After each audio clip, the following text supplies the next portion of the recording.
Assalamualaikum warahmatullahi wabarakatuh. Alhamdulillahi rabbil alamin. Wabihi nasta'inu ala umuri dunya wad din. Wassalatu wassalamu ala asrafil anbiya'i wal mursalin. Wa ala alihi wa ashabihi wa man tabi'ahum bi ihsanin ila yaumiddin. Amma ba'd.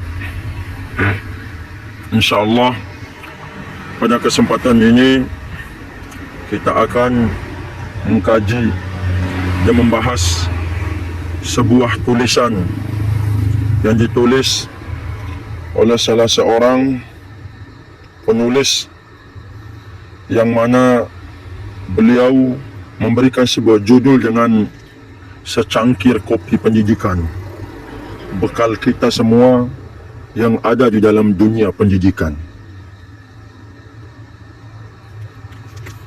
Beliau berkata, sedang pembaca yang berbahagia, mari kita saling mengingatkan untuk terus mensyukuri semua nikmat yang telah Allah berikan kepada kita. Mari kita mengingatkan agar jangan pernah ada satupun di antara kita yang berhenti bersyukur kepada Allah, walau hanya sedetik. Karena sesungguhnya nikmat yang telah Allah berikan kepada kita sungguh tidak pernah berhenti sejak diri ini masih di kandung badan bunda tercinta, sampai akhirnya menjadi sosok pendidik untuk generasi umat dan bangsa ini. Para pembaca yang berbahagia, mohon jangan berhenti bersyukur. Sekalipun kita menemukan diri kita hari ini dalam keadaan berkecukupan, harta melimpah, badan sehat walafiat, anak dan keluarga aman dari segala gangguan, kebutuhan setiap hari tercukupi, dan mungkin saldo rekening terus bertambah. Karena semua kenikmatan yang kita dapatkan ini tidak lepas dari kemudahan yang Allah berikan kepada kita semua. Tetaplah bersyukur, wahai saudaraku. Jangan pernah merasa sombong, karena Allah sangat mudah menghilangkan semua nikmat-nikmat tersebut jika kita didapatinya, yang mana Allah mendapatkan kita dalam keadaan tidak bersyukur, kufur nikmat, sombong dan berbangga diri. Iyadzam billah. Saudaraku pendidik generasi umat dan bangsa ini, bergelut dalam dunia pendidikan memiliki kebahagiaan tersendiri yang tidak bisa dilukiskan. Cita rasanya bisa jadi tidak akan bisa temukan dalam profesi lainnya. Medannya sungguh sangat menantang, tidak bisa dibandingkan dengan gunung terjal yang bebatuan karena ditaklukan. Bukan benda mati, akan tetapi manusia yang memiliki rasa dan hati. Kehadapan kita semua, khususnya bagi kita keluarga besar pendidikan Islam, kami sampaikan catatan kecil yang kami tulis sebagai pengingat bagi kita semua yang sedang menjalankan amanah pendidikan, di lembaga tercinta ini. Semoga hal ini bisa menjadi kompas untuk menemani hari-hari kita semua dalam mengawal pendidikan generasi penerus umat dan bangsa ini, dan diharapkan bisa melahirkan gairah positif dalam lingkungan kerja yang ada. Selanjutnya, dengan segala hormat kami mengharapkan masukan dan saran dari pembaca semuanya, agar kiranya semua hal yang dirasa kurang dalam panduan ini untuk diberikan masukan dan saran sebagai perbaikan bagi kami di masa yang akan datang. Karena kami sadari bahwa hanyalah Al-Quranul Karim dan hanyalah Nabi Muhammad SAW yang maksum dari yang terjaga dari kesalahan.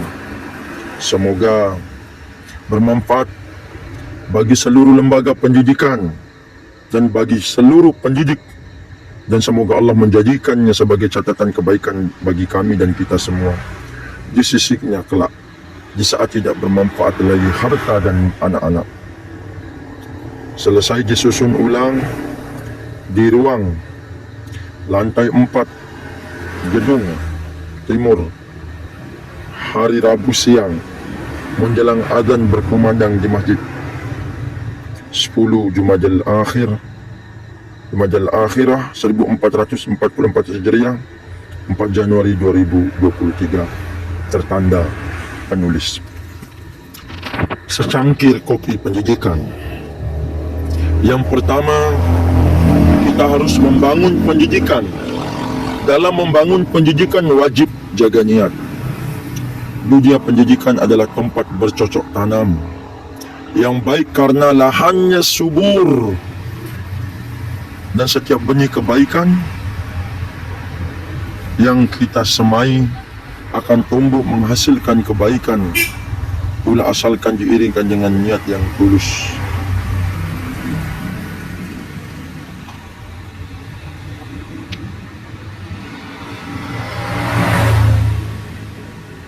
Dan ikhlas karena Allah Ta'ala semata. Karena sesungguhnya amal perbuatan itu tergantung pada apa yang diniatkan. Inilah hal yang terpenting bagi kita, seorang pendidik muslim, bahwa niat yang kita bangun haruslah ikhlas karena Allah Subhanahu wa Ta'ala, agar hasil panen kita pada lahan yang subur ini bisa kita nikmati sepanjang masa. Seseorang yang ahli dalam berbahasa Inggris mengatakan, if you are planting for a lifetime, educate the people. Jika engkau menanam untuk memperoleh hasil sepanjang masa, maka didiklah manusia. Para pembaca sekalian yang berbahagia, baik guru atau para pengelola lembaga pendidikan, mengapa kita harus membangun niat yang benar dalam kiprah kita di dunia pendidikan? Maka jawabannya adalah agar Allah Subhanahu wa Ta'ala menolong kita dalam ikhtiar panjang yang akan kita tempuh, dan agar lelah letih yang bisa kita panen di akhirat kelak. Lelah letih kita di dunia ini ada yang bisa kita panen di akhirat kelak. Dua hal ini sangat penting kita tanamkan sebagai pendidikan atau pengelola lembaga pendidikan, agar perahu ikhtiar kita tetap bisa berlayar dan bisa sampai pada pelabuhan yang tepat. Sebagai seorang pendidik atau pengelola lembaga pendidikan, maka haruslah kita sadari bahwa perjalanan kita dalam mengelola lembaga pendidikan bukanlah aktivitas atau kegiatan setahun 2 tahun, atau kegiatan musiman yang berlangsung secara seremonial dan kemudian berakhir di ujung secara acara perpisahan setiap angkatan. Saudaraku, pendidik generasi umat dan bangsa ini, mari kita sadari bahwa menjadi pendidik atau mengelola lembaga pendidikan adalah ikhtiar mulia yang garis startnya jelas, namun ujung akhirnya adalah tidak diketahui, karena dia akan berlangsung terus dan berkelanjutan walaupun kita yang menjadi perintis atau pendiri serta pengajar telah terputus dari dunia ini. Prinsip ini penting sebagai alam pengingat kita semua agar tidak cepat puas dan tidak juga cepat putus asa dalam menjalankan roda pendidikan. Karena seorang pendidik atau pengelola pendidikan yang sadar bahwa perjalanannya sangat panjang, ujung jalannya tidak bertepi. Aktivitasnya bukan untuk jangka pendek setahun atau 2 tahun. Maka ketakwaan dan keikhlasan adalah sebuah harga mati yang wajib ada dalam bekal perjalanannya tersebut. Tidak boleh diremehkan, tidak juga disepelekan, karena fakta secara empiris membuktikan bahwa hanya orang ikhlas dan bertakwa yang akan sampai pada ujung jalan kebahagiaan, bahkan akan kenang sepanjang jalan kehidupan.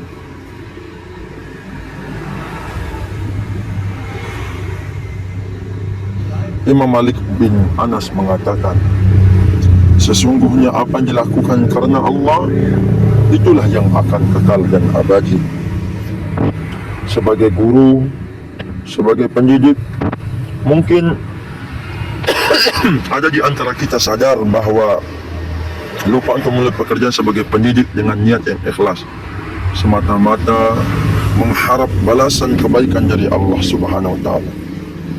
Bisa jadi hari-hari yang kita habiskan selama ini dalam dunia pendidikan hanya berorientasi pada materi semata dan berharap ujian yang datang dari atasan kita, teman sejawat, anak didik kita, bahkan orang tua wali murid kita. Tidak jarang kita berbuat dari pekerjaan karena semata-mata materi yang telah kita perhitungkan secara matematis dan akan masuk ke dalam kas pembenaran kita. Sehingga setiap jam dari waktu kita habiskan untuk bekerja, kita kalkulasikan dalam rupiah dan angka-angka pendapatan. Dan tidak sedikit pula mungkin ada di antara kita yang susah mengendalikan hati dalam aktivitas kerja kita sebagai guru dan pengelola pendidikan. Terkadang kita berbuat baik dan bersungguh-sungguh karena senang dengan pujian dan sanjungan dari orang lain. Ada atasan kita di sana, ada para anak didik yang menyanjung kita, dan bahkan tak jarang kita semangat bekerja karena sedang dipuji di awan-awan oleh para orang tua wali murid. Saudaraku, pendidik generasi umat dan bangsa ini, hati-hatilah itu semua. Mari kita perbaiki hati kita. Mari kita perbaiki ikhlas kita, niat kita. Ikhlaskan semuanya dan luruskan semua lintasan niat yang bukan karena Allah. Biarkan semua peluh, letih, lelah, usaha dan kepayahan yang telah ada, yang telah dan sedang serta akan kita lakukan di lahan subur pendidikan ini hanya untuk Allah Ta'ala, benar-benar untuk Allah, bukan untuk makhluknya. Saudaraku pendidik generasi umat dan bangsa ini, jangan pernah berkarya atau bekerja karena mengharap pujian, sanjung dan riak kepada manusia. Ambillah pelajaran berharga dari kisah 3 orang pelaku kebaikan berikut ini. Ternyata amal mulia mereka yang lakukan tidak bisa menghantarkan mereka menuju surganya Allah. Akan tetapi justru mereka berlabuh di neraka jahanam, ayadam billah. Sebab apa? Karena mereka semua kebaikan yang telah mereka ukir didasari oleh niat yang ikhlas karena Allah Subhanahu wa taala, hanya untuk karena niat yang ikhlas karena Allah Subhanahu wa taala, tidak didasari dengan niat ikhlas karena Allah, akan tetapi hanya untuk sebuah pujian dan sebuah pengakuan orang riya. Sahabat mulia Abu Hurairah radhiyallahu anhu berkisah tentang di mana ia berkata, aku mendengar Nabi SAW bersabda yang artinya, sungguh manusia yang pertama diadili pada hari kiamat adalah orang yang mati syahid di jalan Allah. Dia didatangkan dan diperlihatkan padanya kenikmatan-kenikmatan yang diberikan di dunia, lalu ia pun mengenalinya. Allah bertanya kepadanya, amal apakah yang engkau lakukan dengan nikmat-nikmat itu? Ia pun menjawab, aku berperang semata-mata karena engkau sehingga aku mati syahid.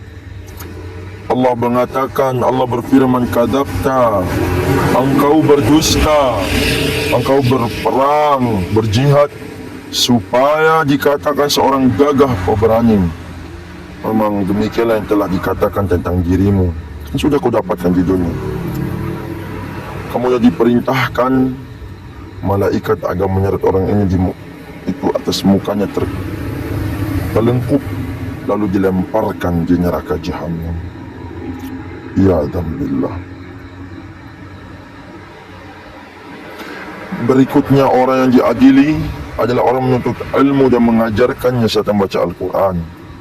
Ia didatangkan dan diperlihatkan padanya kenikmatan-kenikmatannya, maka ia pun mengakuinya. Kemudian Allah menanyakan, amal apakah yang telah engkau lakukan dengan kenikmatan-kenikmatan itu? Ia menjawab, aku menuntut ilmu dan mengajarkannya, serta aku membaca Al-Quran hanya karena engkau. Allah berfirman, "Kadzabta, engkau dusta. Engkau menuntut ilmu agar dikatakan seorang alim yang berilmu. Engkau membaca Al-Quran supaya dikatakan seorang qari, pembaca Quran yang baik. Memang begitulah yang dikatakan tentang dirimu. Kemudian diperintahkan malaikat agar menyeret atas mukanya sekelungkup dan melemparkannya ke dalam neraka. Berikutnya yang ketiga, yang diadili adalah orang diberikan kelapangan rezeki dan berbagai macam harta benda. Yang didatangkan diperlihatkan padanya kenikmatan-kenikmatannya, lalu pun ia mengenalinya, mengakunya. Allah pun bertanya, apa yang engkau telah lakukan dengan nikmat-nikmat itu? Dia menjawab, aku pernah meninggalkan sedekah dan infak pada jalan engkau cintai. Maka pasti aku melakukannya semata-mata karena engkau. Allah berfirman, "Kadzabta, engkau dusta. Engkau berbuat yang demikian itu supaya dikatakan seorang dermawan, murah hati, dan memang begitulah dikatakan tentang dirimu." Kemudian perintahkan malaikat agar menyeretnya dan atas mukanya melemparkan ke dalam neraka. Ya dan billah. Ini hadis yang diriwayatkan oleh Imam Muslim. Demikianlah kisah tiga pelaku amal kebaikan dan berujung pada adab Allah Subhanahu wa taala. Karena niat mereka dengan amal tersebut hanya untuk berharap ujian manusia. Dan dikatakan oleh orang bahwa mereka adalah pemberani, seorang qari atau orang alim dan orang dermawan. Mereka beramal bukan untuk mencari keridhaan Allah Subhanahu wa taala. Saudaraku pendidik generasi umat dan bangsa ini, semoga dengan tulisan ini kita bisa memperbaiki niat kita, lanjutkan perjuangan kita, dan perbaiki niat kita. Semoga bermanfaat. Assalamualaikum warahmatullahi